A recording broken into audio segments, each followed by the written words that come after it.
انت لو واحد بتحبه او بتعزه بتعاطى قريب منك، اخوك او اخوكي او واحد بتحبيه وواحد بتحبه كثير، شو ممكن تعمل؟ شو ممكن تسوي؟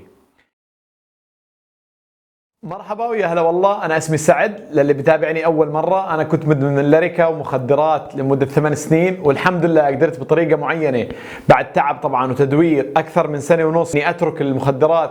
وصلت لطريقه كويسه وسهله وعمليه، ان شاء الله راح تزبط معك. لو حابب تجربها راح اخلي لك رابط الحلقات اللي بتشرح الطريقه هون. اما بالنسبه للناس اللي بتابعوني، بعتذر عن الانقطاع، بس شوي مشغول في restartyourself.com، في المشروع تبعنا، في البراند تبعنا. عم نبني براند بحيث ان احنا ان شاء الله نقدم اشي جديد بموضوع التغذية وموضوع الرياضة. فاللي حابب برضه يشيك عنا على الويب سايت او يسجل معنا ويشترك معنا في تحدي مجاني اوريدي مبلشينه، بس تقدر تتابعه معنا على اليوتيوب وتمشي على خطواته. وللي حاب برضه يشيك على اي جداول واي برامج ثانيه موجوده على الويب سايت كمان بتشرفونا. اما اليوم بدي احكي عن موضوع مهم كثير، ممكن نسيت احكي عنه قبل هيك، بس عم تجيني اسئله عنه كثير اخر فتره، لازم اعمل عنه حلقه. وممكن بنهايه الحلقه برضه نحكي عن موضوع التعافي والانتكاسات برضه، لانه برضه في ناس عم بتواصلوا معي بخصوص موضوع الانتكاسات. فخلينا نبلش باول موضوع. انت لو واحد بتحبه او بتعزه بتعاطى قريب منك، اخوك او اخوكي او واحد بتحبيه وواحد بتحبه كثير، شو ممكن تعمل؟ شو ممكن تسوي؟ اول شيء طبعا انت اكيد راح تجرب انك تحاول تحكي معاه في الموضوع وتحاول تقنعه انه هذا الاشي غلط وهذا الاشي مش تمام وانه هذا الاشي مضر وراح ياثر عليك لقدام. اكيد هو راح يرفض، وراح يرفض اكثر واكثر. كل ما تشد عليه اكثر واكثر راح تلاحظ انت اذا انت جربت الموضوع هذا او جربتي الموضوع، راح تلاقي بعد فتره راح تصير رده الفعل عكسيه. انا كنت هناك فبعرف هذا الشعور اللي بيصير جوات الشاب المدمن. راح احكي لك اياه بالضبط. انا كان يجيني اخوي الكبير ويحكي لي اسمع بدكش هذا الليريكا وبدكش هالحبوب فكك منها.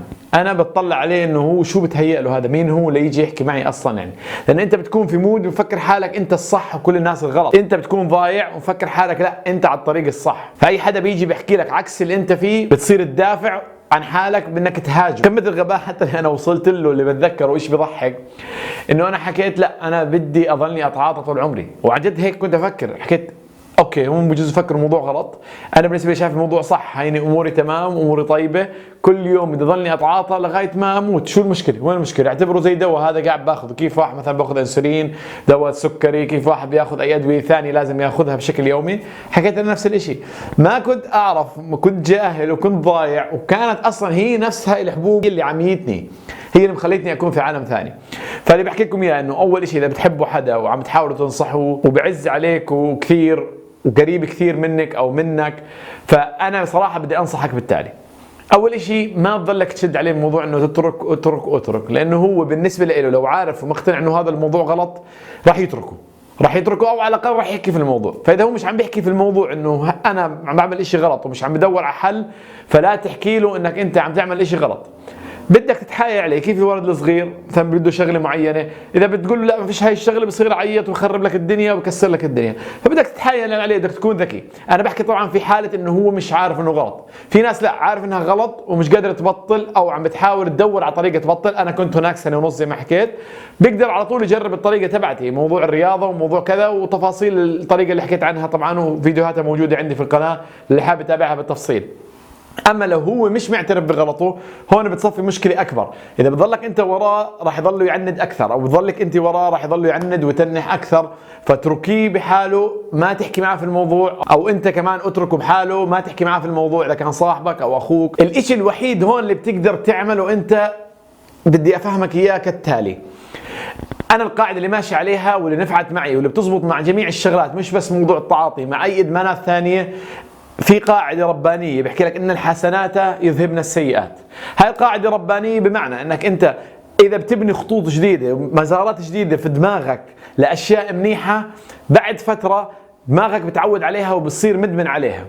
والحلو في الموضوع لما تكون هاي الشغلات صحية زي الرياضة وزي التغذية وزي أي عادة صحية بتحاول تبنيها معه، راح تأثر عليه بشكل إيجابي كبير. يعني راح يبلش يستوعب هو الحياة، ومخه يبلش يستوعب إنه هذا الإشي اللي يعمله مضر.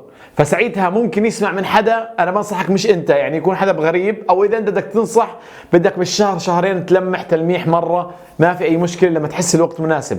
ما تخليه يهرب منك، ما تبني زي حاجز بينك وبينه، حاول ابني معاه عاده كويسه، زي ما حكينا انه هاي العاده كويسه راح تودي العاده السيئه. اللي يصير فلنفرض انت بلشت تمارس معه رياضه، او بلشت تمارس معه اكل صحي، وبلشتوا مثلا تسافروا، وبلشتوا تعملوا رحلات فيها اكتيفيتي، فيها حركه، فيها نشاط، يعني تعملوا شيء جديد هيلثي بحرك جسمه فيه، وعم ببني خلايا جديده وببني عضلات، وبيأثر عليه بشكل عام بشكل صحي على دماغه وعلى جسده.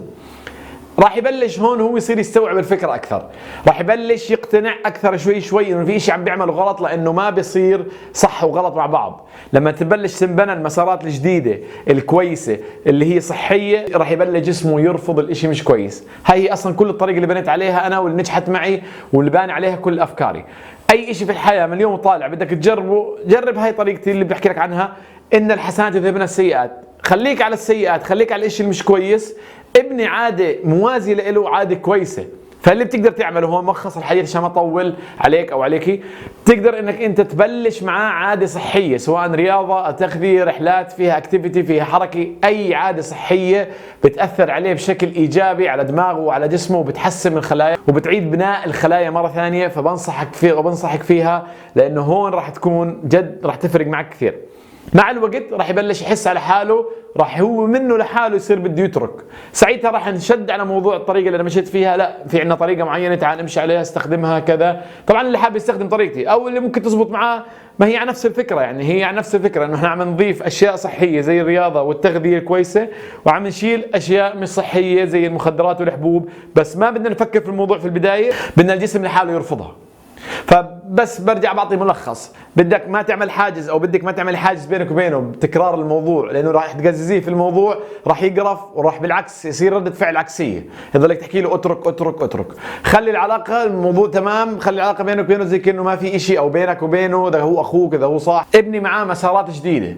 زي ما حكينا مثلا موضوع رياضه، موضوع اكتيفيتي، حركه، موضوع نشاط، موضوع صحه، اكل كويس، غذاء كويس. هذا الموضوع مع الوقت خلال شهر شهرين، يعني فتره قصيره، راح يبلش هو يحس على حاله ويحس في شيء غلط، وراح يبلش منه لحاله يصير بده يترك الموضوع. بحكي هذا الموضوع من باب تجربه شخصيه، انا مريت فيها وبعرف هو كيف بفكر كيف بحس.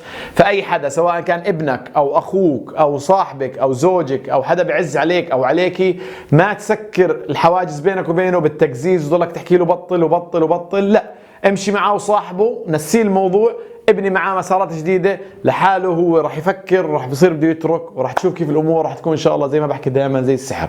فالموضوع بده تحايل عليه زي كانه ولد صغير، لانه فعليا بيكون عقله اصغر من ولد صغير. وانا بقول لك كنت افكر انه انا بدي اضلني اتعاطى طول حياتي، اضلني اخذ حبوب طول عمري. يعني متخيل قديش هو كان التخلف، يعني اعصابي وجسمي طبعا مش كنتش افكر فيه يعني. فانا بكون في مرحله مش قادر افكر مزبوط، وهو بكون نفس الشيء مش قادر يفكر مزبوط، عشان توصلوا لمرحله انه هو بده يترك سايره سايسه، ما تقززه، بالعكس خلي الامور تمام، ابني معاه اشياء ونشاطات وعادات صحيه جديده، خلي خلايا مخه تتجدد، ويحس حاله انه هو غلطان وجسمه يرفض ويبلش بده يترك. خلصنا اول قسم. اخر قسم بدي امر عليه على السريع. في شباب بتابعوا معي وما شاء الله عليهم تحسنوا، صار لهم فتره اشهر، وفي منهم صار لهم اسابيع وتركوا، وانا يعني الحمد لله مبسوط، وبحاول قدر الامكان دائما اغطي في هاي القناه اي معلومه او اي افكار تخطر على بالي، بحيث انها جد تفيد اي شخص، لانه بعرف الشخص بيكون وضعه كريتيكال. ممكن في ناس تحكي لي بدك تعيد حالك وضلك تعيد نفس الافكار، بس انا بعرف الشاب اللي بيكون بتعاطى، والشاب اللي بيكون مثلا معلق في هذا الموضوع بده يترك، بده اي خيط امل يتعلق فيه.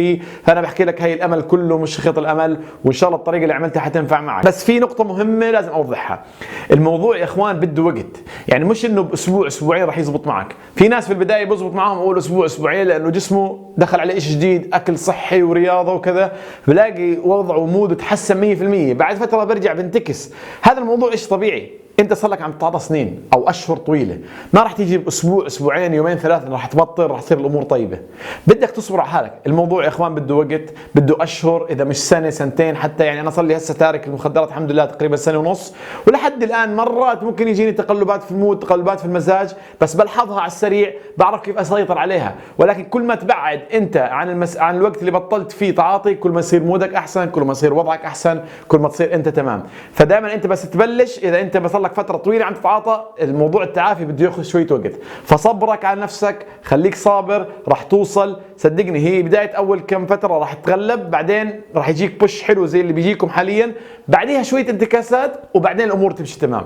فخلوا بالكم هذا الموضوع، الانتكاسات ضروريه، وعادي اذا وقعت ارجع قوم وكمل، ما تكتئب، صدقني راح توصل والامور طيبه. وهينا الحمد لله ان شاء الله سوا. اي شيء بدكم اياه رقمي الواتساب والانستغرام تبعي موجود في صندوق الوصف، ويا ريت اي حدا يتواصل معي، انا جاهز لاي خدمه. ويعطيكم الف عافيه، لا تنسوا السبسكرايب في القناه. سلام.